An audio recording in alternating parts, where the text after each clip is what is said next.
My name is Andrea Friedman. I'm the CEO of Ben-Gurion University in Canada, and I'm just delighted to be here with the president of the university, Professor Danny Shamovitz. Welcome, Danny. Hi, Andrew. It's great to be in Montreal. It's great to have you here. For the uninitiated, can you just say a few high-level words about what Ben-Gurion University is and why it's unique? Ben-Gurion University of the Negev, Israel's third largest university, is unique in that it's the only university that was founded with a national mandate to develop a region. We were founded over 50 years ago to develop the Negev. It was actually David Ben-Gurion who in 1963 came up with the idea for the university and said, I envision a modern Hebrew Oxford in the Negev. And he said this at a time that there were more camels than people living in Beersheba. That's pretty amazing, his vision and his insight into what the importance of the Negev was and is for Israel. And the importance of higher education for developing a region. Absolutely. So let's talk a little bit about that and talk about the regional development aspect and the economic impact that BGU has on the Negev. So Ben-Gurion University is a university like every other university. We educate students, we do world-class research, and we build economic outputs. And that's the fallout of what we do. So, for example, we're the largest employer together with our hospital in the Negev. We're the only supplier of high-tech. Actually, we graduate 1/3 of Israel's engineers are graduates of Ben-Gurion University of the Negev. Because no one actually thought that there could be high-tech in Beersheba, in the Negev, about 15 years ago, we had to found our own high-tech center attached to the Negev. Again, a place where it was goat and camel grazing. There are now over 90 cybersecurity, artificial intelligence startups and larger multinationals in our park. 3,000 engineers, again, over 75% graduates of Ben-Gurion University, completely changing an area. But it has a larger effect because surrounding Beersheba live about 250,000 Bedouin, who are socioeconomically the weakest population in Israel. Over a decade ago, there were only 60 Bedouin students of all Ben-Gurion University. Now we have over 600. And think about what is the impact of higher education for this population and for the future of Israel. Even the former chair of our Department of Computer Science, Professor Jihad Asana, is a Bedouin whose parents were illiterate. Wow, that's absolutely remarkable. I'm curious to understand kind of the impact of the diversity of the campus, how it's been since October 7th. Well, October 7th, a day that will live in infamy. Ben-Gurion University, 75 of our community were murdered on that day. 10 were taken hostage. And since then, in the course of the war, another over 35 students have fallen in battle. It's important to remember, though, that on October 7th, the first casualties that came into Soroka University Hospital were 2 Bedouin children who were killed by the missiles in their encampments. So the attack of Hamas on the Negev didn't differentiate between Jew and Arab. And what we've seen on campus since then, in our diverse student body, it's probably been the quietest politically that the university has been in years, because we had this realization that we have a shared community, a shared society, and a shared future. It's actually quite amazing, especially being here in Canada and I'm coming from the United States. When we talk about diversity and inclusion, which have become dirty words to a certain extent in North America. In Israel, and specifically in Ben-Gurion University, we have a much deeper understanding of what diversity actually means and how we include diverse populations in our university. And part of it comes from accepting that there are things that we won't agree on, but understanding that we have no choice but to live together. So at a time when there's, if I'm being really honest, very little hope for what a coexisting society can look like in Israel, Ben-Gurion University seems to be a shining Why is there example. very little hope of, I don't accept that. Coexistence in Israel today is perhaps greater than it's been in years. Arab citizens of Israel are more integrated in Israeli society today than they were even just a small number of years ago. And Ben-Gurion University is the paradigm for this. I mean, if you look again at October 7th, a huge number of the nurses and the doctors that were taking care of the casualties coming into our hospital, coming into Soroka University Hospital on October 7th, were Arab citizens of Israel. So you had Arabs and Jews working side by side, trying to make sense of the worst disaster in our history. So why is it that Western countries don't understand that about Israel? Remember, first of all, I'm a plant biologist, and so you're going way over my pay grade here. But I think in Western societies, we have trouble dealing with complexity. We would like a black and white answer to everything. And if something doesn't fit our conception, then we just ignore it. I'll give you an example which happened in September 2023. In September of 2023, I sent a delegation from Ben-Gurion University to an American university. It was led by my vice president for inclusion, Professor Sarab Abu Rabia. She's the first female Bedouin professor anywhere in the world. She took a delegation of 3 Jewish students, 3 Arab students to the University of Rochester to lead seminars on what is an inclusive shared campus. Or as one person told me in the United States, we can't even get Democrats and Republicans to talk to each other. How do you get Arabs and Jews to talk to each other? And it's because we talk about a shared society. We have no choice but to live together and to find the rules that enable us to do that.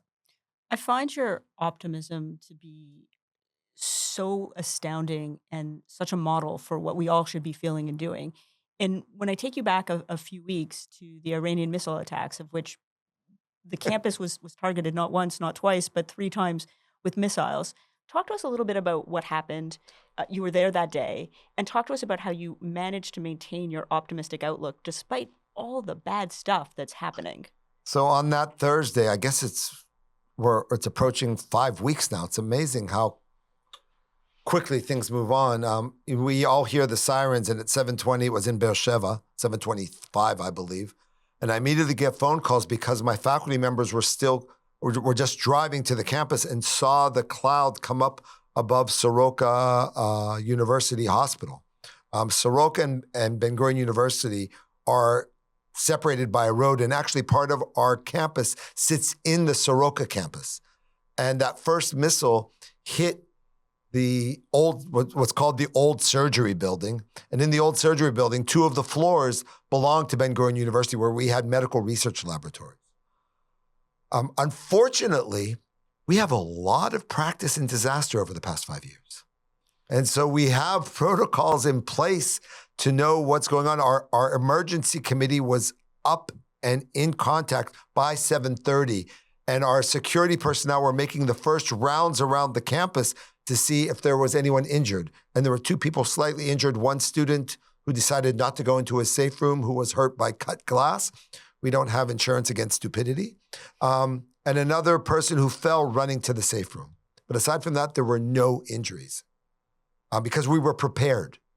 And then they do a second round to see then, are there any massive safety problems going along? Were there gas leaks? Were there chemical leaks? Because we're talking about research laboratories. We're talking about a university. Was there anything that needs to be dealt with? And then within another hour, a third very, very detailed run around the university to document all the damage. And for us, that meant that within Soroka University Hospital, we lost those 9 laboratories. And losing 9 laboratories is not only walls and a ceiling and a refrigerator, it's decades of research that got lost.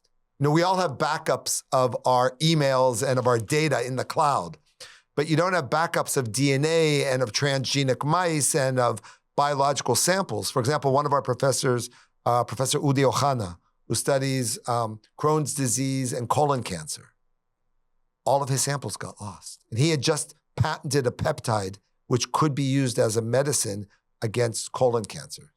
How do you make all that up? You lost microscopes, millions of dollars worth of equipment. How do you make that up? And in our medical school, the damage broke windows. We lost our anatomy lab where we have it's a little macabre, but the cadavers that medical students use for studying human anatomy. and and the shock waves of the missile then damaged over 40 buildings in our campus.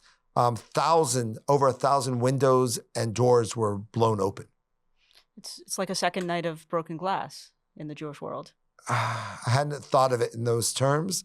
I really hate comparisons to that. No, it wasn't broken glass, because yes, it was a missile. Yes, it's a war, but we are in charge. We are there to protect ourselves, and we know how to take care of our community. And so it was not Leil Abdullah. And then, so that's one day. And then that next morning at 5:30 in the morning, I'm awoken in my apartment in Beersheba by the largest blast I've ever heard. And I've heard a couple already. Buildings shook left and right. And I'm sure I'm going to go out from my porch and see that the campus is in flames again. But it wasn't. But I go around the side of the building and see that a missile has landed right in front of my neighboring building, completely destroying it. Smoke, fire, and miraculously, again, no one was injured because everyone was prepared. They were in their safe rooms. This is a building where 10 families of 10 of our employees are. I went down to help with the initial triage to help people to know where to go. I actually gave my apartment over to one family that had 4 children, didn't know where to go. We opened up our dormitories. We rented hotel rooms. And then later that evening at 5:30, this is Erev Shabbat, before Shabbat, there's one more missile, and it lands in the gymnasium of the Sylvan Adams Sports Center at Ben-Gurion University, destroying the gymnasium. So 36 hours, 3 missiles. It was quite a experience, so to say. It's tremendous damage, but the resiliency in our conversation and the resiliency of all the Israelis that I speak with is absolutely remarkable. What do you attribute that to? Well, we don't have a choice. I was interviewed by Greek television. They were trying to understand why were there 40,000 Israelis stuck in Athens fighting to get back to a country that's being bombed by 1-ton missiles from Iran. In most countries, most sane people would actually try to get out, and we were fighting to get back into our country. What do I attribute that to? First of all, unfortunately, we're practiced. We know how to deal with this, and we know that we're going to get through it. Yes, there were deaths in Israel from the missiles. There's millions of dollars of damage, hundreds of millions. In Ben-Gurion University alone, the damage is $40 million, of which, if I'm lucky, the government will cover $20 million of it. And even that is up for negotiation. And this comes at a time when Ben-Gurion University was in a period of incredible growth. And so now we have to pause our growth, deal with emergency rebuilding, but we can't forget our mission of building the Negev. For example, if I just take our medical school, we're in the process of incredible growth. Israel's actually having a shortage of doctors. There's not enough not enough Israeli doctors in Israel. And so we're growing our medical school from 6 years ago, we had 120, 130 students first year medical school. This year we have 200, and within 2 years we're supposed to get to 240. But because of these bombs, I've lost 12 classrooms of the medical school and our complete anatomy lab. So how do I keep the growth, but also make up for this emergency process where I have to build an entire new medical education building? But I don't have a choice because we have to have new doctors in Israel. So I think you're right. There's the emergency that has to be dealt with, but there's still the plans for the future. So maybe share a little bit about what some of those plans were before this happened and what they are for the future in terms of the global development campaign. So I talked about the medical school, and the Negev is the most underserved region of Israel when it comes to medicine. That's why we opened up 3 years ago a Department of Occupational Therapy. We never had there's no occupational therapy in the Negev, which is why we're increased the size of our nursing school, which we're increasing the size of our physical therapy department, and we're increasing the size of the medical school. This is for the medical care of the entire population of the Negev. And then, of course, we have our Goldman Sonnenfeld School of Sustainability and Climate Change. What we've been doing at Ben-Gurion University is what the world has been doing for the past 5 years, 10 years. Already over 60 years ago, I've got to quote Ben-Gurion again. Ben-Gurion in, I think it was 1958, when he founded the first labs, which were going to become the basis for Ben-Gurion University. He said, I imagine that scientists and researchers will sit in the gates of the Negev, uncover its secrets, and discover how to use the sunlight for energy, the dew in the air for agriculture, and the barren sands for feeding the people of Israel.